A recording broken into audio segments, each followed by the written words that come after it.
Hello everyone. So after driving my truck around for a little bit with the vacuum switch installed on the torque converter lockup, it didn't take me long to realize that I needed a time delay on it because it would bounce in and out all the time. I mean, anytime I hit the throttle it would bounce in and out, and the light that was in my last video to tell me if it was locked up or not, it would sit there and almost be a dim green because it was in and out so much. So what I did, I got on Amazon, found a 10-second time delay relay, and I have it on the bench over here. So what I did, it actually needed to be wired up differently than most other relays I've dealt with.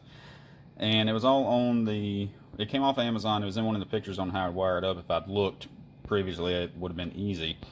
But I put it on the bench, and I've got my ground, I've got my trigger wire, I've got my 12 volts coming in, and this would go to my torque converter lockup. Right now it's going to my meter.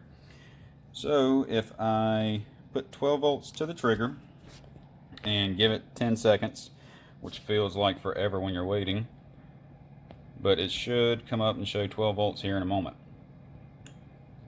There it is. So I've timed it. That was 10 seconds before it will lock up.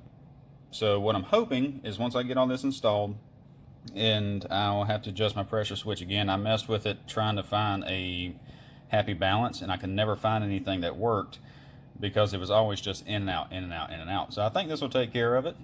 I've just got to get it wired up, and I'll show you how I do that. So I ordered this relay off of Amazon and just found it by searching for a delay relay. The lowest one I could find was 10 seconds. I was hoping to find 8, but anything is better than what I've got. And just got one of these plugs. I think I got this at AutoZone or Advance or something, just a little $5 plug. So we'll get it wired up or get started and show you what that looks like. Alright, got my relay wired up, and I just mounted it, zip tied it here to the windshield wiper motor. Not the best place, but it's where I got. So like I said, this one wired up completely different than the other one, so the wiring looks weird. On this, the white was ground, the black and blue were the hot. I use both of these as the hot end. One's the trigger and one's the hot wire. Imagine it passing through the relay once it's made. Hopefully I'm not overloading this circuit. This has gotten kind of complicated for what it is. And then my output is this one, which will go down to the torque converter and back into that light bulb that I put in the dash. But I did this for a moment. I wanted to make sure this is going to work before I hardwired everything up. So what I did is I took my vacuum line off of my switch and ran it to my little hand pump, vacuum pump here, and I have it going up to my test light. So hopefully when I pull vacuum on this, we'll see that light. So I heard it click.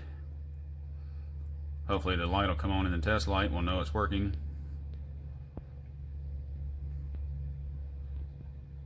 There it is. 10 seconds later, the relay made, and when I release vacuum, it goes off.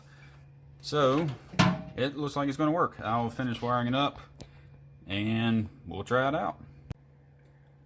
One more thing I wanted to mention real quick, since we're talking about the 700R4. When I was setting all this up, and the TV cable is a very, very big deal in these transmissions, as most people know, I couldn't find a bracket I liked without having to go back into the transmission and replace the TV cable. So what I did with this truck had the Turbo 350 in it. This one had a vacuum kick down, but originally it had to have had one with the cable kick down because of this bracket.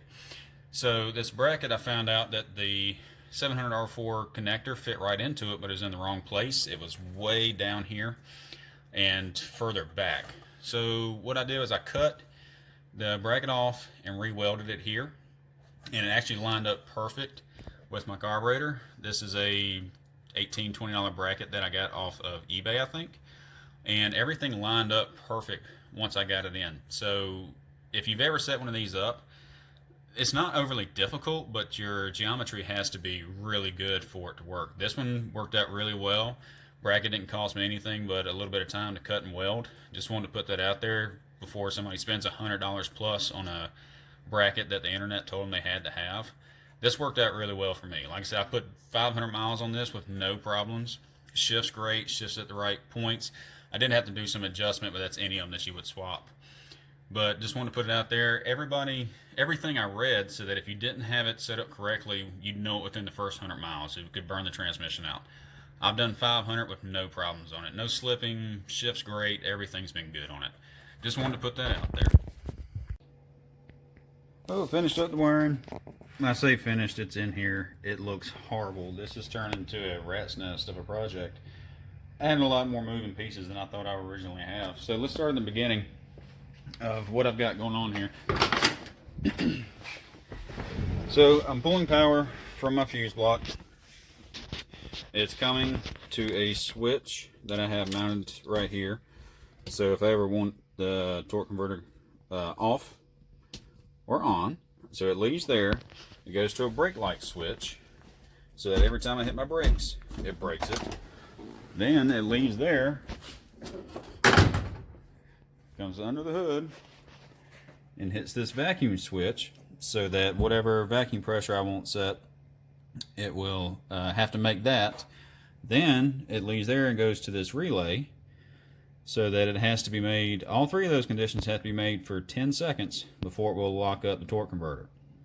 And I'm going to go back through and readjust my pressure switch here. I've got it set low, I think 6 to 8. I'll probably move it back up to 10, 12, or 12, 14. I just have to drive it around and see what works. I don't know if you noticed, I just heard the relay click in. I pulled vacuum on it.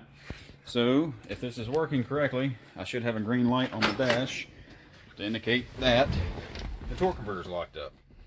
There it is. It's not as bright as it looks in the video here. But if I hit the brakes, it should go out. It did. So off the brake, wait 10 seconds, it should come back on. If it's working correctly, it will. And then we'll try out the console switch. So that was 10 seconds, came back on. Go to the console switch here. If I turn that off, it should go out. It does. Turn it back on, wait 10 seconds, it should come back on. And all three of these things have to be met for 10 seconds for the torque converter to lock up. There it is. So that's all working well here in the shop. Hopefully all this will work well going down the road. So I did all this so I could get my torque converter to lock up. Put quite a few miles on the truck in the last couple weeks, probably 500 or so. Really enjoying it, good time. I did have to replace the gas tank because I had 2 fuel filters stop up within 100 miles. You kind of see my new tank down there. And I also learned the hard way that they don't make the filler hose anymore. I kept my old one, but it's too small. So it fits the fuel filler door, of course, but it doesn't fit the tank. So the tank I got was for a later model truck because it's baffled. I wanted that for 2 reasons. 1, I got tired of my gas gauge fluctuating every time I hit the brakes or the gas. 2, long term, I intend to LS swap this truck, and if you're going to run an in-tank fuel pump, you need a baffled fuel tank. Something else I've done recently, put in the vintage air system, just so I can enjoy this truck while it's hot. That's fine going down the road, most of them are, but you get to a stop sign, stop light, you have to sit, traffic, it gets hot inside these trucks quick. So, put all that on the last couple weeks. Pretty simple. Took a few hours. And again, I know my wiring looks horrible, but I'm not planning on leaving this motor and transmission combo in this truck. I've actually got a surprise sitting out back here. Nope, not that one. I've had that one since 2003 and intend to keep it. This one. Found this one on Facebook yard sale. Rusted all to pieces. This truck is horrible for rust. But the good of this truck sits right there. 6.0 LS, 480E transmission behind it. Unfortunately, it's a 4-wheel drive transmission, which will not work in my combo. But on the back of my 1-ton over there sits a 2-wheel drive 4L80E. So I'm hoping to get this out this weekend, Saturday probably. Of course, it's not going to be in that quick. I really want to put this on the engine stand and look at it. It's about 300,000 miles on this motor.